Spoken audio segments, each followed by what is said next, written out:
ദൈവം തൊട്ട മനുഷ്യന്റെ ത്യാഗോജ്വലമായ ജീവിതകഥയാണ് തെരുവിലെ കാരുണ്യം.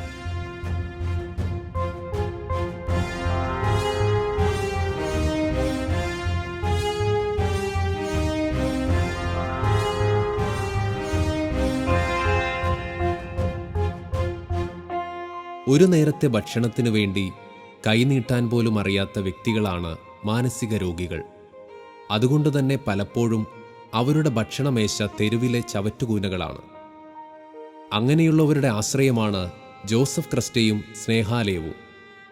ഇവിടെ അവർക്കൊരു വീടുണ്ട്, ഊട്ടുമേശയുണ്ട്, കിടക്കയുണ്ട്, പരിചരണമുണ്ട്, അങ്ങനെ എല്ലാമുണ്ട്. ഇതുതന്നെയാണ് സ്നേഹാലയത്തെ മറ്റ് സ്ഥാപനങ്ങളിൽ നിന്നും വ്യത്യസ്തമാക്കുന്നത്. പ്രിയപ്പെട്ടവരെ, മഞ്ചേശ്വരം കേരളത്തിൻ്റെയും കർണാടകത്തിൻ്റെയും അതിർത്തി പ്രദേശമാണ്. സമ്പന്നമായ ചരിത്രമുള്ള ഭൂമികയാണ്. ഈ മഞ്ചേശ്വരത്ത് വർഷങ്ങൾക്ക് മുമ്പ് തെരുവിൽ വലിച്ചെറിയപ്പെട്ട ആരാരുമില്ലാത്ത മനുഷ്യരെ ചേർത്ത് പിടിക്കാൻ എൻ്റെ പ്രിയപ്പെട്ട സുഹൃത്ത്, മഞ്ചേശ്വരത്തിൻ്റെ അഭിമാനം എന്ന് പറയാവുന്ന ജോസഫ് ക്രാസ്റ്റയുടെ നേതൃത്വത്തിൽ സ്നേഹാലയം എന്ന് പറയുന്ന സ്നേഹവും മനുഷ്യത്വവും നൽകുന്ന ഒരു വലിയ മികച്ച കൂട്ടായ്മക്കാണ് തുടക്കം കുറിച്ചത്.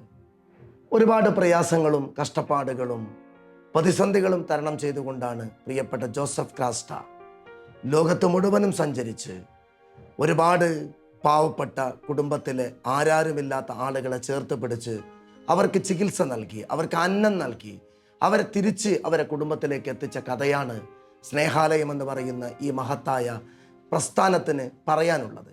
ഞാനിവിടെ സൂചിപ്പിക്കുന്ന ഒരു കാര്യം, മനുഷ്യത്വം എന്താണെന്ന് അറിയണമെങ്കിൽ, നമ്മുടെ ജീവിതത്തിൽ സ്നേഹം എന്താണെന്ന് അറിയണമെങ്കിൽ നിങ്ങളൊന്ന് സ്നേഹാലയം വിസിറ്റ് ചെയ്യണം. അദ്ദേഹം ആരോടും ഡൊണേഷൻ ചോദിക്കാറില്ല, അദ്ദേഹം ആരോടെങ്കിലും അതിൻ്റെ ദീർഘകാല ചരിത്രം പറയാറില്ല. പക്ഷേ അറിഞ്ഞുകൊണ്ട് സ്നേഹാലയം വിസിറ്റ് ചെയ്ത ആളുകൾ ജോസഫ് ക്രാസ്റ്റയെ ചേർത്ത് നിർത്തിക്കൊണ്ട് ഈ സ്നേഹാലയത്തിൻ്റെ കൂടെ സഞ്ചരിക്കും. ഞാൻ എല്ലാവരോടും പറയുന്നത്, മഞ്ചേശ്വരം ഇന്ത്യക്കകത്ത് വലിയ സമ്പന്നമായ ഒരു ഭൂമികയാണ്. ആ സമ്പന്നതയുടെ ചരിത്രം ലോകത്തോട് വിളിച്ചു പറയുമ്പോൾ ഞങ്ങൾ അഭിമാനത്തോടു കൂടി പറയും, തെരുവിൽ വലിച്ചെറിയപ്പെട്ട മനുഷ്യന് ശുചിത്വവും സ്നേഹവും ലാളനയും അന്നവും ചികിത്സയും നൽകിയ ഞങ്ങളുടെ ലോകോത്തര മാതൃകയായ ഒരു പ്രസ്ഥാനമാണ് സ്നേഹാലയം.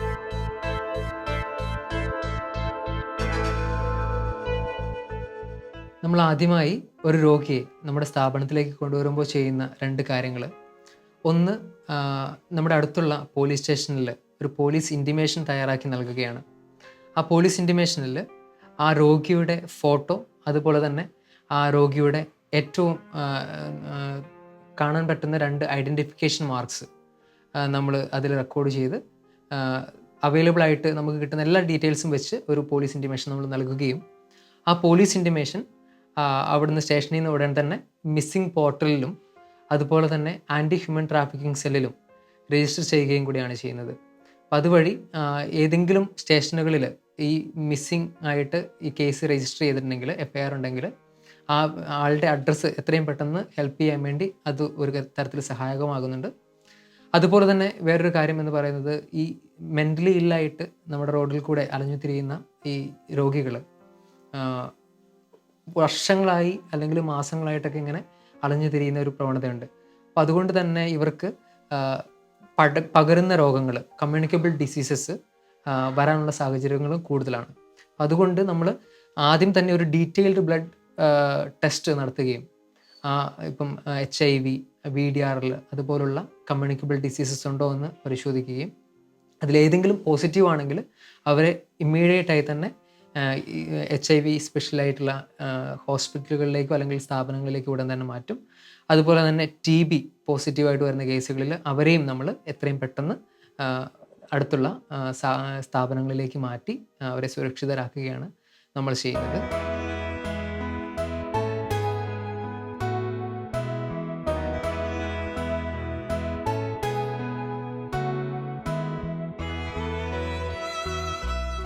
നമ്മുടെ സ്നേഹാലയത്തിൽ 2-3 വേറെ മിഷൻസ് ഉണ്ട്. ഇത് കൂടാതെ അതിലൊന്നാണ് സ്നേഹാലയ മന്ന. നമ്മളെ ചിക്കുൻ കുഞ്ഞ ബാധിച്ച് ആ കാലഘട്ടത്ത് തുടങ്ങുന്ന കാലഘട്ടത്ത് ഞാൻ വെൻലോക്ക് ഹോസ്പിറ്റലിൽ ഞാൻ നേരത്തെ പറഞ്ഞ പോലെ ആ രോഗികളെ കൂടെ നിന്ന് അവരെ പരിചരിച്ചുകൊണ്ട് ഉണ്ടായിരുന്ന നേരത്ത് ഒരു ദിവസം ഒരു ശിക്കാരിപ്പുര ഷിവമൊഗ്ഗയിൽ നിന്ന് വന്ന ഒരു പേഷ്യൻ്റ് ബെഡ് റിഡൻ ആയിട്ടുണ്ടായിരുന്നു. അവരെ നോക്കാൻ അവരെ ഭാര്യയും 3 പിഞ്ച് കുഞ്ഞുങ്ങളുണ്ടായിരുന്നു. ഗവൺമെൻറ്റിൽ നിന്ന് ഭക്ഷണം രോഗിക്ക് കിട്ടും. ആ രോഗിക്ക് വന്ന ഭക്ഷണത്തിൽ പകുതി ഭക്ഷണം ആ 3 പിഞ്ച് കുഞ്ഞുങ്ങൾക്ക് കൊടുത്തിട്ട് ആ പകുതി ഭക്ഷണം രോഗിക്ക് കൊടുത്തിട്ട് ഈ നോക്കുന്ന ഈ പുള്ളിയുടെ ഭാര്യ ഒന്നും കഴിക്കാത്തുണ്ടായിരുന്നു. ഇത് കണ്ട് ഞാൻ അടുത്ത ബെഡിൻ്റെ അടുത്തുണ്ടായിരുന്നു. അപ്പോൾ ഇത് കണ്ടപ്പോൾ ഞാൻ ചോദിച്ചു, ചേച്ചി ഒന്നും കഴിക്കുന്നില്ലേ, നിങ്ങൾക്ക് എവിടെ നിന്നാണ് ഭക്ഷണം? അപ്പോൾ പുള്ളിക്കാരത്തി പറഞ്ഞു, ഞങ്ങൾ എൻ്റെ ഭർത്താവ് മരത്തുനിന്ന് വീണിട്ട് 15 ദിവസമായി, ഞങ്ങൾ പെട്ടെന്ന് അവരെ എടുത്തുകൊണ്ട് മംഗലാപുരം വന്നതാ, നമുക്ക് വേറെ ആരുമില്ല, അപ്പോൾ ഇവിടെ വന്ന് മക്കളെങ്കിലും ജീവിക്കട്ടെ എന്ന് പറഞ്ഞിട്ട് ഇവർ കിട്ടുന്ന ഭക്ഷണത്തിന് പകുതി കൊടുക്കും, പിന്നെ ആരെങ്കിലും തന്നത് ഞാൻ കഴിക്കുകയുള്ളൂ, ഇല്ല എത്രയും രാത്രി ഞാൻ വെള്ളം കുടിച്ചിട്ടാണ് കിടക്കുന്നതെന്ന് പറഞ്ഞു. ഭയങ്കര വിഷമായി പോയെന്ന്. അപ്പോൾ അന്ന് തൊട്ട് ഞാൻ വിചാരിച്ചു, ഇവിടെ ഒരു അച്ഛനോ ഒരു അമ്മയോ ഒരു സഹോദരിയോ ഇവിടെ സേവനം ചെയ്യുന്നുണ്ട്, അപ്പോൾ ഇവർക്ക് ഒരു നേരം ഭക്ഷണം ഇല്ലെങ്കിൽ എങ്ങനെയാണ്? ഈ മംഗലാപുരം വെൻലോക്ക് ഹോസ്പിറ്റലിൽ കർണാടകയിലെ വേറെ ദൂര സ്ഥലത്താണ്, 350 കിലോമീറ്റർ ദൂരത്തു നിന്നാണ് ഈ ഹോസ്പിറ്റലിന് രോഗികൾ കൊണ്ടുവരുന്നത്. പക്ഷെ അവിടെ നിർബന്ധമായിട്ട് ഒരാൾ നിൽക്കണം, അല്ലെങ്കിൽ അഡ്മിറ്റ് ചെയ്യില്ല. അപ്പം അന്ന് തൊട്ട് ഞാൻ ഒരു സർവേ നടത്തി ആ ഹോസ്പിറ്റലിൽ, എത്ര പേരാണ് ഒരു നേരമെങ്കിലും ഭക്ഷണം കിട്ടാത്ത ആളുണ്ട്. എനിക്കൊരു 2 ദിവസം സർവേ ചെയ്യുമ്പോൾ 400 പേര് കിട്ടി, ഒറ്റ നേരം ഭക്ഷണം കഴിച്ചിട്ട് അവിടെ നിൽക്കുന്നവർ, പൈസ ഇല്ല, ഒന്നുമില്ലാത്ത.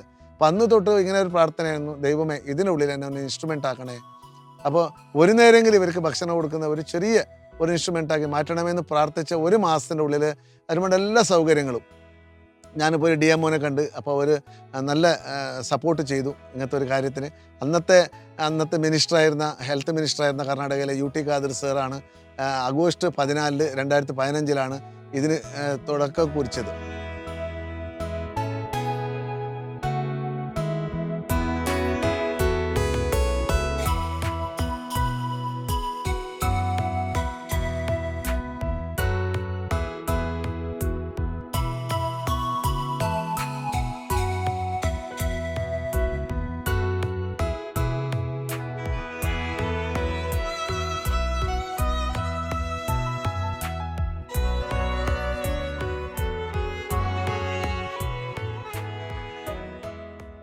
ഇതുകൂടാതെ കൊറോണ ടൈമിൽ നമ്മൾ ദൈവത്തിൻ്റെ കൃപയാൽ എല്ലാം വീണ് കിടക്കുന്ന ഒന്നുമില്ലാത്ത ആയ്മയുള്ള ചില വീടുകൾ, ഒരു 16ഓളം വീടുകൾ ആ കൊറോണ ആ ടൈമിൽ ഞങ്ങൾ കെട്ടിക്കൊടുത്ത് ചില വീടുകൾ റിപ്പയർ ആക്കി.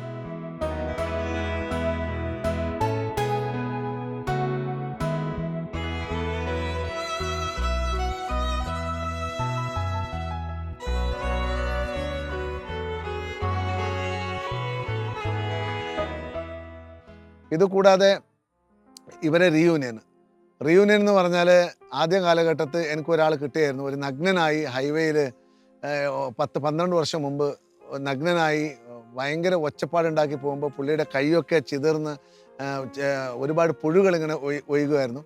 അപ്പോൾ ആ പുള്ളീനെ ഞാൻ കൊണ്ടുവന്നു. ഒരു 1.5 മാസത്തെ ചികിത്സയിൽ നിന്ന് പുള്ളി നല്ല ഭേദമായി, പുള്ളി നല്ല സംസാരിക്കാൻ തുടങ്ങി, പുള്ളിയുടെ അഡ്രസ്സ് പറയാൻ തുടങ്ങി. അപ്പോൾ പുള്ളി പറഞ്ഞു, ഞാൻ ആ കാലഘട്ടത്ത് റീയൂണിയൻ്റെ ഒന്നും അറിയില്ലായിരുന്നു. അപ്പോൾ ഞാൻ നിന്നെ വീട്ടിലേക്ക് വിടണമല്ലോ. അപ്പോൾ പുള്ളി പറഞ്ഞു, വീട്ടിൽ ആരില്ല, എൻ്റെ ഒരു മോനുള്ളത് ബോംബെയിലാണ്, എൻ്റെ ഭാര്യ മരിച്ചിട്ടുണ്ട്. ഇങ്ങനെ പുള്ളിയോട് സംസാരിക്കുമ്പോൾ ഞാൻ പറഞ്ഞു, അങ്ങനെയാണെങ്കിൽ നിങ്ങൾക്ക് വീട്ടിൽ സ്വന്തമായിട്ട് വിടാൻ പറ്റുകയില്ല, ഞാൻ കൊണ്ടുപോയി എത്തിക്കാം. അങ്ങനെ പുള്ളി പറഞ്ഞു, ഗോവ മഹാരാഷ്ട്ര ബോർഡറിലെ കുടാൽ എന്ന് പറയുന്ന സ്ഥലമാണ് ഈ പുള്ളിയുടെ വീട്. അപ്പോൾ അങ്ങനെ രാത്രി മംഗള ട്രെയിനിൽ ഞങ്ങൾ കയറി രാവിലെ ഒരു 9:30 മണിക്ക് കുടാൽ സ്റ്റേഷനിൽ ഇറങ്ങിയ ശേഷം പുള്ളിയുടെ ഒരു ഓട്ടോറിക്ഷ ബുക്കാക്കി, കുറച്ച് വില്ലേജ് ഏരിയയിലായിരുന്നു. അങ്ങനെ പുള്ളിയുടെ വീട്ടിലേക്ക് ഇങ്ങനെ പോകുമ്പോഴാണ് അയൽവക്കക്കാരൊക്കെ ഇയാളെ കണ്ട് ഒരുപാട് എന്തോ ഒരു അന്യഗ്രഹത്തുനിന്ന് വന്ന പോലെയാണ് ഇയാളെ കാണുമ്പോൾ നോക്കുന്നത്. അപ്പോൾ അങ്ങനെ ഇയാളെ വീട്ടിലേക്ക് ഇങ്ങനെ കിടന്ന് ചെന്നു, കുറച്ച് നടന്ന് പോയി കിടന്ന് ചെന്നപ്പോൾ ഇവരുടെ വീട്ടിൽ ഒരു ഫുൾ ആൾക്കൂട്ടമാണ്. ഈ പുള്ളിയുടെ മരിച്ചതിൻ്റെ 11ാമത്തെ ദിവസത്തിന് ചടങ്ങ് നടന്നുകൊണ്ടിരിക്കുകയാണ്. ഈ പുള്ളി മരിച്ചെന്ന് പറഞ്ഞിട്ട് എങ്ങനെയാണ്? അപ്പം ഞാൻ ചോദിച്ചു, എങ്ങനെയാണ് മരിച്ചത് നിങ്ങൾക്ക് വിവരം അറിയുന്നത്? പുള്ളിക്കാരന് പറഞ്ഞു, ഇവർ 6 മാസമായി ഇവിടുന്ന് മിസ്സിങ് കംപ്ലൈൻറ്റ് ഉണ്ടായിരുന്നു. ഈ മഴക്കാലത്ത് ഇവിടെ ഒരു അനാഥമായ ഒരു ശവം കിട്ടി ഈ പുഴത്തീരത്ത്. അപ്പോൾ അത് പോലീസ് ഇവരുടെ എന്ന് പറഞ്ഞ്, അനാഥ പറഞ്ഞാൽ അത് ചീഞ്ഞ് നാറിക്കൊണ്ടായിരുന്ന ഒരു ശവമായിരുന്നു. പോലീസുകാർ വിചാരിച്ചു ഇത് ഈ പുള്ളിയുടെ എന്ന് പറഞ്ഞ് അത് കേസ് ക്ലോസ് ആക്കിയായിരുന്നു. അങ്ങനെ ഈ 11ാമത്തെ ദിവസമാണ് ഞങ്ങൾ കൃത്യമായിട്ട് ആ വീട്ടിലേക്ക് ചെല്ലുന്നത്. അങ്ങനെയാണ് അവിടെ ആൾക്കാരൊക്കെ കൂടി, അവർക്ക് വളരെ സന്തോഷമായി. അന്ന് മരിച്ച ആൾ തിരിച്ചു വന്നു. അങ്ങനെ മോനും വന്നു. ഞാൻ ചോദിച്ചു മോൻ എവിടെ? മോന് ഉള്ളിൽ നിന്ന് എല്ലാവരും അങ്ങനെ തള്ളിയിട്ട് വന്ന് നമ്മളങ്ങനെ കാലുമുറ്റത്ത് ഇങ്ങനെ കുണുങ്ങി നമുക്കൊരു നമസ്കാരമൊക്കെ ചെയ്തു. പിന്നെ ഞങ്ങൾ ഇറങ്ങി അവർക്ക് നന്ദി പറഞ്ഞു നമുക്ക്. അപ്പോൾ അന്ന് ജിലേബി ഇങ്ങനെ ഈ 11-ാം ദിവസം ഇതിന് വേണ്ടിയിട്ട് അവർ ഭക്ഷണമൊക്കെ റെഡിയാക്കിയായിരുന്നു, ജിലേബി ഇങ്ങനെ പായസമൊക്കെ. അപ്പോൾ അതൊക്കെ കഴിച്ചു. നമ്മൾ എല്ലാ വീട്ടിലേക്ക് റീയൂണിയന് പോകുമ്പോൾ നമ്മളൊരു ഈശോയുടെ ഒരു ഫോട്ടോ കൊടുക്കാറുണ്ട്. അപ്പോൾ ഈശോയുടെ ഫോട്ടോയും കൊടുത്ത് അവർക്ക് ജബ്സെ പ്യാര യേശു ആയ മേര ജീവൻ ബദൽ ബദൽ ഗയ എന്ന് പറയുന്ന ഒരു പാട്ടും അവിടെ പാടി അങ്ങനെ തിരിച്ചു വന്നു. അതുകൊണ്ട് എനിക്ക് വളരെ സന്തോഷമായി. അന്ന് തൊട്ട് നമ്മളൊരു കുടുംബത്തിൽ എത്തുമ്പോൾ ഒരു കുടുംബത്തിലൊരു ആ അംഗങ്ങൾക്ക് ആകുന്ന സന്തോഷം. അപ്പോൾ എത്രയോ പേരിങ്ങനെ വയ്യോരയിൽ വന്ന് ഈ മക്കൾക്ക് റീയൂണിയൻ ചെയ്യണം. അങ്ങനെയാണ് ഞങ്ങൾ റീയൂണിയൻ്റെ പദ്ധതി ഇട്ടത്.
നമ്മുടെ 6 മാസത്തെ റീഹാബിലിറ്റേഷന് ശേഷം ഈ ഒരു വ്യക്തി വീണ്ടും ഒരു പുതിയൊരു ജീവിതത്തിലേക്ക് കടന്നു ചെല്ലുമ്പോൾ ആ വ്യക്തിക്ക് കിട്ടുന്ന സാഹചര്യങ്ങൾ, കാര്യങ്ങൾ ഒക്കെ നമ്മൾ മുമ്പേ തന്നെ അറേഞ്ച് ചെയ്ത് വെക്കാറുണ്ട്. അതോടൊപ്പം തന്നെ നമ്മൾ റീയൂണിയൻ ചെയ്യുന്നത്ര എഫേർട്ട് വേണം വീണ്ടും ഇവർ അതേ രീതിയിൽ തന്നെ തുടർന്ന് മുമ്പോട്ട് പോവുക എന്നുള്ളത്. അപ്പോൾ എപ്പോഴും നമ്മുടെ ഒരു സപ്പോർട്ട്, ഒരു കൗൺസിലറിൻ്റെ അല്ലെങ്കിൽ ഒരു തെറാപ്പിസ്റ്റിൻ്റെ സപ്പോർട്ട് അവരുടെ ലൈഫിൽ മൊത്തം അനിവാര്യമാണ്. കാരണം നമുക്കറിയാവുന്നത് പോലെ തന്നെ ഈ മാനസിക രോഗങ്ങൾ എന്ന് പറയുന്നത് ഇത് നമുക്ക് ട്രീറ്റ് ചെയ്യാൻ പറ്റുന്ന ഒരു അസുഖമാണ്. പക്ഷേ ഇത് നമുക്കൊരിക്കലും പൂർണ്ണമായിട്ടും മാറ്റിയെടുക്കാൻ പറ്റുന്ന ഒരു അസുഖമല്ല. പക്ഷേ ഇത് ക്യൂറബിൾ അല്ല, ട്രീറ്റബിൾ ആണ്. അതുകൊണ്ട് തന്നെ ഇവർക്ക് ഒരു ലൈഫ് ലോങ് സപ്പോർട്ട് നമ്മൾ കൊടുക്കേണ്ട ഒരു ഉത്തരവാദിത്വം കൂടി നമ്മുടെ സ്ഥാപനത്തിനുണ്ട്. അപ്പം അതുകൊണ്ട് നമ്മൾ ചെയ്യുന്ന ഒരു കാര്യം എന്ന് പറഞ്ഞാൽ ഫോളോ അപ്പ് ആണ്. ആദ്യത്തെ മാസങ്ങളിൽ 6 മാസം വരെ എല്ലാ ആഴ്ചകളിലും നമ്മൾ ഈ പേഷ്യൻറ്റിനെ ഫോണിൽ വിളിക്കുകയും മരുന്നുകളൊക്കെ കറക്റ്റായിട്ട് എടുക്കുന്നുണ്ടോ ഉള്ള കാര്യങ്ങളൊക്കെ അന്വേഷിക്കും. അപ്പം ഇപ്പോൾ ഏതെങ്കിലും രീതിയിൽ അവർക്ക് മെഡിസിൻസ് കിട്ടുന്നില്ലെങ്കിൽ നമ്മൾ ഇവിടുന്ന് കൊറിയറായിട്ട് മരുന്ന് അവർക്ക് അയച്ചു കൊടുക്കും. ഇപ്പം അവിടെ ഡോക്ടർ ഇല്ലെങ്കിൽ ചില നോർത്ത് ഇന്ത്യൻ സംസ്ഥാനങ്ങളിലും അവരുടെ വില്ലേജുകളിലൊക്കെ ചിലപ്പോൾ സൈക്കാട്രിസ്റ്റിൻ്റെ സേവനം ലഭ്യമാകാത്ത സാഹചര്യങ്ങൾ ഉണ്ടാവാറുണ്ട്. അപ്പോൾ നമ്മൾ ഇവിടുന്ന് വീഡിയോ കോൺഫറൻസിലൂടെ നമ്മുടെ സൈക്കാട്രിസ്റ്റ് വരുന്ന അവർക്ക് മെഡിസിൻസ് പ്രിസ്ക്രൈബ് ചെയ്യുകയും അതുപോലെ തന്നെ മെഡിസിൻസ് നമ്മൾ ഇവിടുന്ന് തന്നെ കൊറിയർ ചെയ്ത് കൊടുക്കുകയും ചെയ്യാറുണ്ട്. അതുപോലെ വീണ്ടും അവർക്ക് കണ്ടിന്യൂസ് ആയിട്ട് 3 വർഷത്തെ ഫോളോ പ്ലാനാണ് നമ്മളിവിടെ ഡെവലപ്പ് ചെയ്തിരിക്കുന്നത്. 3 വർഷം ഈ ഒരു പേഷ്യൻറ്റിൻ്റെ വേണ്ട എല്ലാ കാര്യങ്ങളും നമ്മൾ ഫോളോ അപ്പ് ചെയ്തുകൊണ്ടിരിക്കും. വീണ്ടും തുടർന്ന് ഒരു 3 വർഷം ആകുമ്പോഴത്തേനും വീണ്ടും അവർ നമ്മളെ ഇങ്ങോട്ട് വിളിക്കുകയും ഓട്ടോമാറ്റിക്കലി ഇങ്ങോട്ട് വിളിച്ച് എന്തെങ്കിലും ബുദ്ധിമുട്ടുണ്ടെങ്കിൽ സംസാരിച്ച് അത് ക്ലിയർ ചെയ്ത് മുമ്പോട്ട് പോകുന്നൊരു നല്ലൊരു കാര്യം നമ്മൾ കണ്ടുവരുന്നു, അനുഭവിച്ചു വരുന്നു. അപ്പോൾ ഇതിലെ നമ്മുടെ ഈ റീഹാബിലിറ്റേഷനിലെ ഏറ്റവും നമുക്കറിയാം, നമ്മുടെ റീഹാബിലിറ്റേഷൻ്റെ അർത്ഥം തന്നെ നമ്മൾ ഇവരെ വീണ്ടും അവരുടെ കമ്മ്യൂണിറ്റി ലൈഫിലേക്ക് വീണ്ടും ഒരു പുതിയ വ്യക്തിയായിട്ട് വീണ്ടും എത്തിക്കുക എന്നുള്ളതാണ്. അതായത് നമ്മൾ ഈ മെൻ്റൽ ഹെൽത്ത് കെയർ ആക്ടിൽ പറയുന്നത് പോലെ തന്നെ we should ensure their right to community living എന്ന് പറയുന്ന കാര്യം. അപ്പം അത് നമ്മൾ വളരെ ഫോക്കസ് ചെയ്യുന്ന ഒരു കാര്യമാണ്. അപ്പം വീണ്ടും അവരെ പുതിയൊരു വ്യക്തിയാക്കി എത്തിക്കുന്നു. അവരുടെ ഫോളോ അപ്പ് നമ്മൾ വളരെ കൃത്യമായിട്ട് ചെയ്യുന്നു.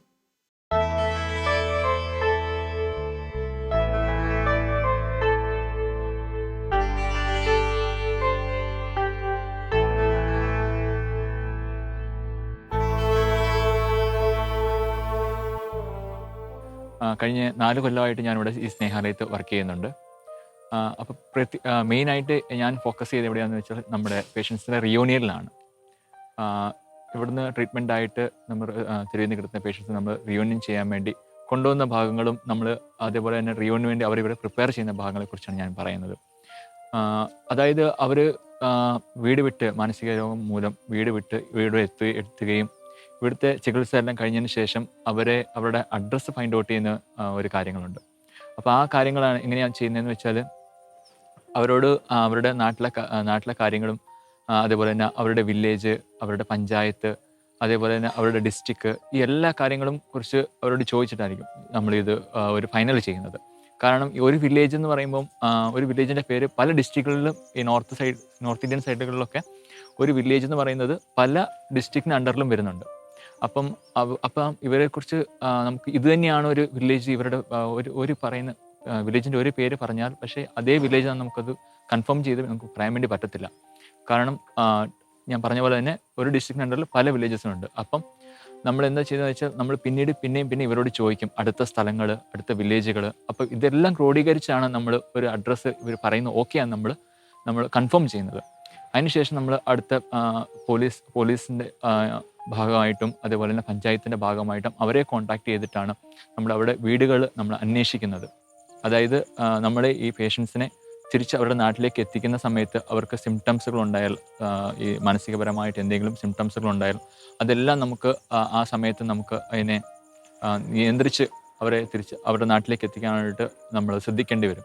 ഏറ്റവും സന്തോഷകരമായ ഭാഗങ്ങൾ ഇതൊക്കെ എന്തൊക്കെ നടന്നാലും റിയൂണിയന് പോകുന്ന ഏറ്റവും സന്തോഷകരമായ ഭാഗം എന്ന് വെച്ചാൽ അവരുടെ വീട് കണ്ടെത്തുന്നതും അതേപോലെ തന്നെ അവരുടെ ബന്ധുക്കളെ കണ്ടെത്തുന്നതാണ്. അവിടെ വീട്ടിലേക്ക് എത്തുമ്പോൾ നമുക്കറിയാവുന്നത് ഇവർ 20 കൊല്ലം 15 കൊല്ലം ഒക്കെ ആയിട്ട് മിസ്സായിട്ട് വീട്ടുകാർ അന്വേഷിച്ചുകൊണ്ട് ഇരിക്കുന്നവരെയാണ്. അപ്പം അവിടെ നമ്മുടെ എത്രയൊക്കെ ബുദ്ധിമുട്ടായി നമ്മൾ അവിടെ ചെല്ലുമ്പോഴത്തേക്കും നമുക്ക് അവരുടെ സന്തോഷം, വീട്ടുകാരുടെ സന്തോഷം കാണുമ്പം ഞങ്ങൾ ചെയ്ത ജോലിക്ക് ഏറ്റവും വലിയ പ്രതിഫലം ഞങ്ങൾക്ക് കിട്ടുന്നത് അവിടെയാണെന്നുള്ളത് ഞങ്ങൾക്ക് മനസ്സിലാവും. കാരണം അവരുടെ സന്തോഷമാണ് ഞങ്ങളുടെ ഏറ്റവും വലിയ പ്രതിഫലം എന്ന് ഞങ്ങൾ ഇവിടെ വിശ്വസിക്കുന്നത്.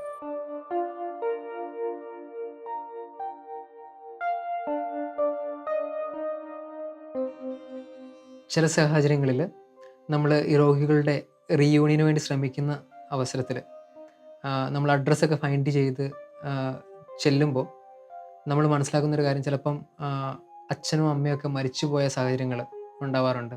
അപ്പോൾ ചിലപ്പോൾ ഇവർ ചെറിയൊരു കുടിലൊക്കെ ആയിരിക്കും താമസിച്ചിട്ടുണ്ടാവുക. അങ്ങനെ ഇവർ റോഡിലേക്ക് എത്തിയിട്ടുണ്ടാവാം. അപ്പം അങ്ങനെയുള്ള സാഹചര്യങ്ങളിലൊക്കെ നമ്മൾ ഇവർക്ക് ഇവിടെ ഒരു ഹോം അവേ ഫ്രം ഹോം എന്ന കൺസെപ്റ്റ് നമ്മൾ ഡെവലപ്പ് ചെയ്തിട്ടുണ്ട്. ഈ ഹോം അവേ ഫ്രം ഹോം എന്ന കൺസെപ്റ്റിൽ നമ്മൾ അവരെ ഇവിടെ നമ്മുടെ പെർമനൻറ്റ് റെസിഡൻ്റ് ആക്കി മാറ്റുകയും അവർക്ക് വേണ്ട എല്ലാ കാര്യങ്ങളും, Aadhaar card, disability certificates, UDID, അങ്ങനെയുള്ള ആരോഗ്യ ഇൻഷുറൻസ്, അങ്ങനെയുള്ള എല്ലാ കാര്യങ്ങളും നമ്മൾ ഈ റെസിഡൻസിന് വേണ്ടി ഡെവലപ്പ് ചെയ്തെടുക്കുകയും ഇവർക്ക് ഇതിൽ എന്തെങ്കിലും രീതിയിലുള്ള വർക്ക് ചെയ്യാൻ കേപ്പബിൾ ആയിട്ടുള്ള ആൾക്കാർക്ക് നമ്മൾ ഒരു അവരെ വർക്കിന് വിടുകയും അവരുടെ പേരിൽ ഒരു ബാങ്ക് അക്കൗണ്ടൊക്കെ ഓപ്പൺ ആക്കി അവർക്ക് അവരുടെ ഫ്യൂച്ചറിലേക്കുള്ള സേവിങ്സ് ചെയ്യാനുള്ളൊരു അവസരം കൂടി നമ്മൾ ഇവിടെ ചെയ്തു കൊടുക്കുന്നുണ്ട്. അത് വളരെ മനോഹരമായിട്ടുള്ളൊരു കൺസെപ്റ്റാണ് ഹോം അവേ ഫ്രം ഹോം എന്നുള്ളത് നമ്മൾ ചെയ്യുന്ന ഒരു കാര്യമാണത്. ചില അവസരങ്ങളിൽ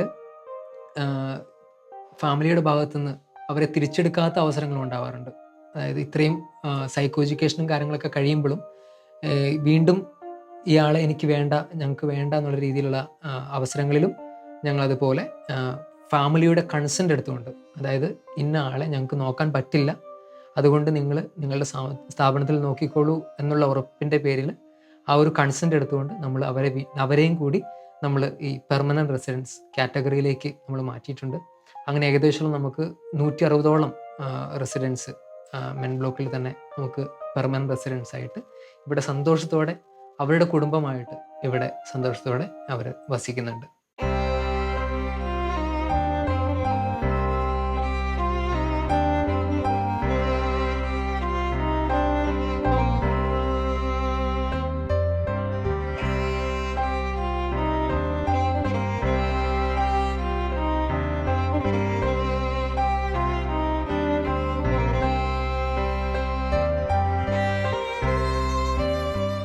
അപ്പോൾ ഇതുകൂടാതെ ഇപ്പോൾ മുമ്പത്തെ നമ്മുടെ മിഷനാണ് നെക്സ്റ്റ് ഡി അഡിക്ഷൻ സെൻറ്റർ. അപ്പോൾ ഡി അഡിക്ഷൻ സെൻറ്റർ എന്ന് പറഞ്ഞാൽ ഡ്രഗ്സ് സംബന്ധമായി ഒരുപാട് കേസുകൾ ഇവിടെ വരുന്നുണ്ട്. അപ്പോൾ ഇവരെ കൂടെ നമ്മളിപ്പോൾ പറയുക റോഡിൽ തെരുവിലുള്ളവർ മാത്രം അനാഥരാണെന്ന്.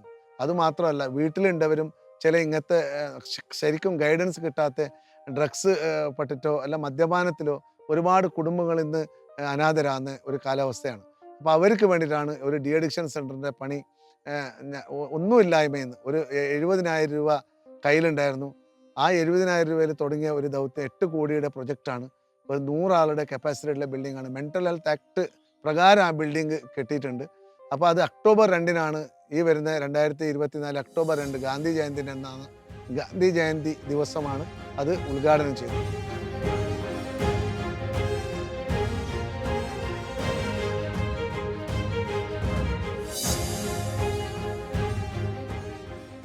കാസർഗോഡ് ജില്ലയുടെ മഞ്ചേശ്വര പഞ്ചായത്തിനകത്ത് പ്രവർത്തിച്ചുകൊണ്ടിരിക്കുന്ന സ്നേഹാലയം, അതിലേക്ക് നേതൃത്വം നൽകിക്കൊണ്ടിരിക്കുന്ന ജോസഫ് ക്രസ്റ്റ്, ഇത് മഞ്ചേശ്വര മേഖലയിലുള്ള ജനങ്ങളുടെ ഏറ്റവും ഹൃദയം നിറഞ്ഞ പ്രസ്ഥാനമാണ്. കാരണം കഴിഞ്ഞ 15 കൊല്ലമായി മഞ്ചേശ്വര അല്ലെങ്കിൽ കാസർഗോഡ്, സൗത്ത് കന്നഡ, ഉടുപ്പി ജില്ലകളുടെ സാധാരണ ജനങ്ങളുടെ ജീവനാഡിയായിട്ടാണ് ഈ പ്രസ്ഥാനം പ്രവർത്തിക്കുന്നത്.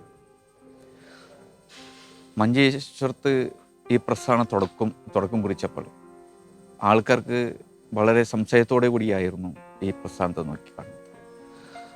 അതിനുശേഷം ജോസഫ് ക്രസ്റ്റയുടെ പ്രവർത്തന മേഖല ഈ നാട്ടിനകത്തുള്ള നിരമ്പരായ നിരവധി ജീവങ്ങൾക്ക് ജീവൻ നൽകാൻ സാധിച്ചതാണ് ഇതിൻ്റെ പ്രത്യേകത.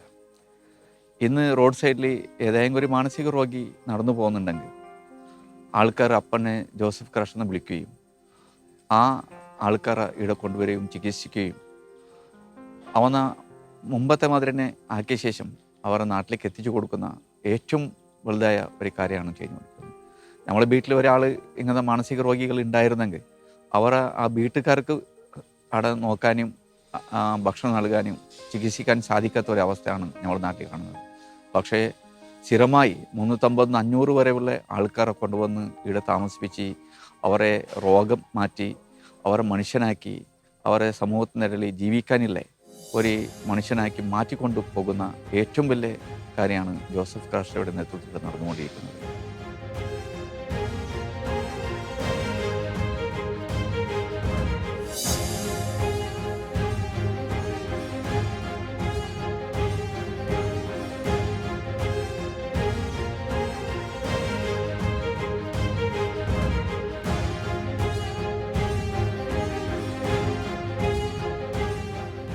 ഇവർക്ക് വേണ്ടിയിട്ട് ഒരുപാട് വേറെ വേറെ സംവിധാനങ്ങൾ ഒരുക്കിയിട്ടുണ്ട്. ഇവരെ സന്തോഷമായിട്ടിരിക്കണം. ഇതിൻ്റെ ഒരേ ഉദ്ദേശമാണ് നമുക്ക് ഈശോയിന് നമുക്ക് ഒന്നും തിന്നാൻ കൊടുക്കാൻ പറ്റുകയില്ല.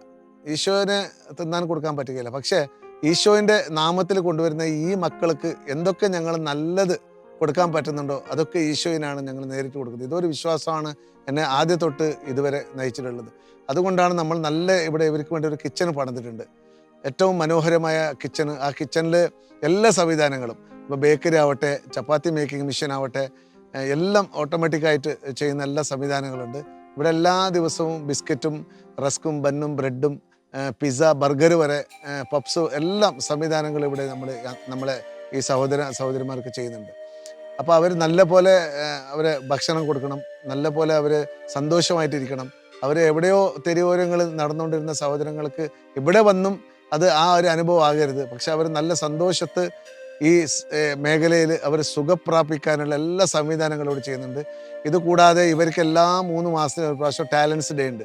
ഈ ടാലൻസ് ഡേ ഉണ്ടെന്ന് എല്ലാവരും ഒരാളെങ്കിലും അവരുടെ ഒരു കലാപ്രദർശനമാവട്ടെ അവർ പ്രദർശിക്കണം. പാട്ടാവട്ടെ, ഡാൻസ് ആവട്ടെ, മിമിക്രി ആവട്ടെ, എന്തെങ്കിലും ഒരു അവരുടെ ആക്ടിവിറ്റി അവർ കാട്ടിക്കണം. അതല്ലാണ്ട് ഇവർക്ക് ടൂറുണ്ട്. വർഷത്തിന് ഒരു പ്രാവശ്യം പിക്നിക് അറേഞ്ച് ചെയ്യുന്നുണ്ട്. 7-8 ബസ്സാണ് ഇവിടുന്ന് മാനസ് എന്ന് പറയുന്ന മംഗലാപുരത്തിൽ വാട്ടർ പാർക്കിന് പോകുന്നത്. രാവിലെ തൊട്ട് വൈകുന്നേരം വരെ അവിടെ നമ്മൾ വാട്ടർ പാർക്കിൽ കളിക്കും. അതല്ലാണ്ട് എല്ലാ ആഴ്ചയിലും സ്റ്റെപ്പായിട്ട് ഇവരെ ബീച്ചിന്, ഇവിടെ അടുത്ത് ബീച്ചുണ്ട്, 4 കിലോമീറ്റർ 5 കിലോമീറ്റർ പോലെ ബീച്ചാണ്. ഈ ബീച്ചിൽ ഇവരെ കൊണ്ടുപോകും.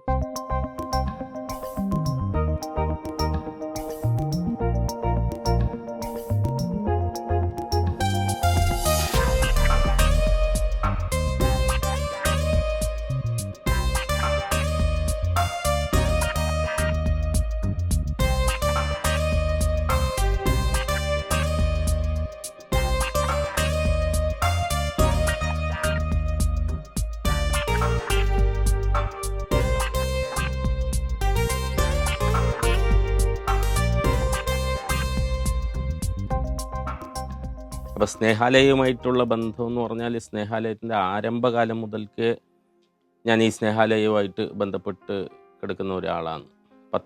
കന്നഡ പത്രപ്രവർത്തന മേഖലയിൽ പ്രവർത്തിക്കുന്നതുകൊണ്ട് ഇങ്ങനെ ഒരു സ്ഥാപനം അന്ന് ഇവിടെ അല്ലായിരുന്നു, തലപ്പാടിയിൽ വെച്ചിട്ട് ഒരു 20 സെൻസ് സ്ഥലത്ത് ഒരു ചെറിയ ഓടിട്ട വീടിലായിരുന്നു ആദ്യം സ്നേഹാലയം പ്രവർത്തിച്ചുകൊണ്ടിരുന്നത്. അപ്പോൾ ഇത് കേട്ടറിഞ്ഞിട്ടാണ് ഞാൻ ആദ്യം വരുന്നത്. ആ സമയത്ത് ഒരു 15ഓളം പേരായിരുന്നു ഇവിടെ അന്തേവാസികളായിട്ടുണ്ടായിരുന്നത്.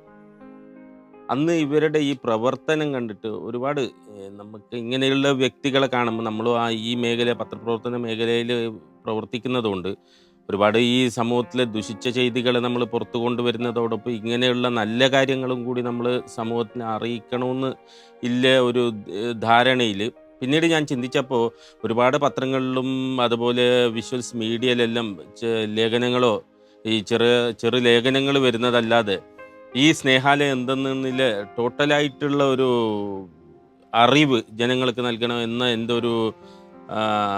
എൻ്റെ ഒരു ആലോചനയാണ് ഈ ഒരു പുസ്തകം എഴുതാൻ എന്നെ പ്രേരിപ്പിച്ചത്. അങ്ങനെ ഞാൻ ഒരു 4 വർഷം മുമ്പ് സ്നേഹഗംഗ എന്ന പുസ്തകം കന്നഡയിൽ രചിച്ചു. ഈ ബുക്ക് ഇന്ന് കർണാടക മംഗ്ലൂർ യൂണിവേഴ്സിറ്റിയിൽ ഡിഗ്രി കുട്ടികൾക്ക് പഠിക്കാൻ ടെക്സ്റ്റ് ബുക്കായിട്ടും കൂടി വന്നിട്ടുണ്ട്. ഇത് കാണുന്ന ശാലോമ പ്രേക്ഷകരോടൊന്ന് പറയാനുള്ളത്, എവിടെയെങ്കിലും വയ്യോരയിൽ മാനസികമായി തളർന്ന് ഡസ്റ്റ്ബിന്നിൽ കഴിക്കുകയോ അവശേഷമായിട്ട് മാനസികാവസ്ഥയിൽ ഇരിക്കുകയോ കണ്ടാൽ അന്യസംസ്ഥാനക്കാർ പ്രത്യേകമായിട്ട്, അന്യസംസ്ഥാനക്കാരല്ലോ കൂടുതൽ നമ്മുടെ നാട്ടിലേക്ക് വന്ന് വേറെ ജോലികൾക്ക് വന്ന് ഇവിടെ മാനസികാവസ്ഥ നേരിട്ട് ഇവിടെ ഒന്നും വഴി തിരിച്ചു പോകാൻ അറിയാത്ത അവർ കാണുന്നുണ്ടെങ്കിൽ ദയവ് ചെയ്തിട്ട് എൻ്റെ ഫോൺ നമ്പറിന് വിളിക്കുക. തീർച്ചയായിട്ടും അവർക്ക് വേണ്ട അവരെ കൊണ്ടുവരുന്ന എല്ലാ സംവിധാനങ്ങളും ഞങ്ങൾ ചെയ്യും. ഇത് ഈ ഒരു സ്ഥാപനം നടന്നു പോകുന്ന ഒരു പബ്ലിക് കോൺട്രിബ്യൂഷനാണ്. അപ്പോൾ നിങ്ങൾ ഈ കാണുന്നവർ ദയവ് ചെയ്തിട്ട് എവിടെ ഉണ്ടെങ്കിലും ലോകത്തിന് ഏത് മൂലയിലുണ്ടെങ്കിലും ഒന്ന് നാട്ടിലേക്ക് വരുമ്പോൾ ഒന്ന് സ്നേഹാലയത്തിൽ വിസിറ്റ് കൊടുക്കണം, ഇവിടെ വന്ന് ഇവരെ കാണണം. ഈ ശാലോമ് TV മുഖേന കാണുന്ന എല്ലാ പ്രേക്ഷകർക്കും എനിക്ക് വേണ്ടി, എൻ്റെ കുടുംബത്തിന് വേണ്ടി, സ്നേഹാലയത്തിലെ എല്ലാവർക്കും വേണ്ടി നിങ്ങൾ പ്രാർത്ഥിക്കണം. അതേപോലെ നിങ്ങൾക്ക് വേണ്ടിയിട്ടും തീർച്ചയായിട്ടും ഞങ്ങൾ പ്രാർത്ഥിക്കും. നിങ്ങൾക്ക് എല്ലാവർക്കും എൻ്റെ സ്നേഹവന്ദനം അർപ്പിക്കുന്നു. Thank you.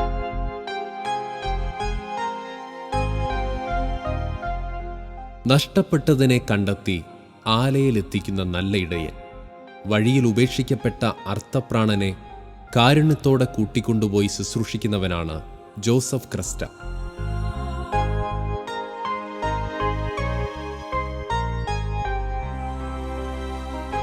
മനസ്സിന്റെ താളം തെറ്റി കൂട്ടം തെറ്റിപ്പോകുന്നവർ ഇന്ന് തെരുവോരങ്ങളിലെ ദയനീയ കാഴ്ചകളാണ്, നൊമ്പരപ്പെടുത്തുന്ന ഓർമ്മകളാണ്. വലിച്ചെറിയപ്പെടുന്ന മാലിന്യ കൂമ്പാരങ്ങളാണ് അവരുടെ ഭക്ഷണമേശ. വഴിയോരങ്ങളും ചോർന്നൊലിക്കുന്ന കടത്തിണ്ണകളുമാണ് അവരുടെ നിദ്രാശയ്യകൾ. ചപ്പുചവറുകൾക്കിടയിൽ നിന്ന് കിട്ടുന്ന കീറിപ്പറഞ്ഞ തുണിക്കഷ്ണങ്ങളാണ് അവരുടെ വസ്ത്രങ്ങൾ. എന്നാൽ ഇന്നിവിടെ അവർക്ക് കയറിക്കിടക്കാനൊരു ഭവനമുണ്ട്, ഭക്ഷിക്കാൻ ഭക്ഷണമേശയുണ്ട്, ഉടുത്തൊരുങ്ങാൻ നല്ല വസ്ത്രങ്ങളുണ്ട്, പരിചരിക്കാൻ, സ്നേഹിക്കാൻ, സാന്ത്വനമേകാൻ ജോസഫ് ക്രിസ്റ്റയുടെ നേതൃത്വത്തിൽ ഒരുപാട് പേരുണ്ട്. പ്രാർത്ഥിക്കാൻ, ദൈവത്തോട് ചേർന്നിരിക്കാൻ മനോഹരമായ ഒരു ചാപ്പലുണ്ട്. അതാണ് സ്നേഹാലയം. ഇന്ന് ജോസഫിന്റെ കണ്ണുകൾ തേടിക്കൊണ്ടിരിക്കുന്നത് നിരാലംബരായ മാനസിക രോഗികളെയാണ്. അത് തുടർന്നുകൊണ്ടേയിരിക്കും സ്നേഹാലയം ഉള്ളിടത്തോളം കാലം.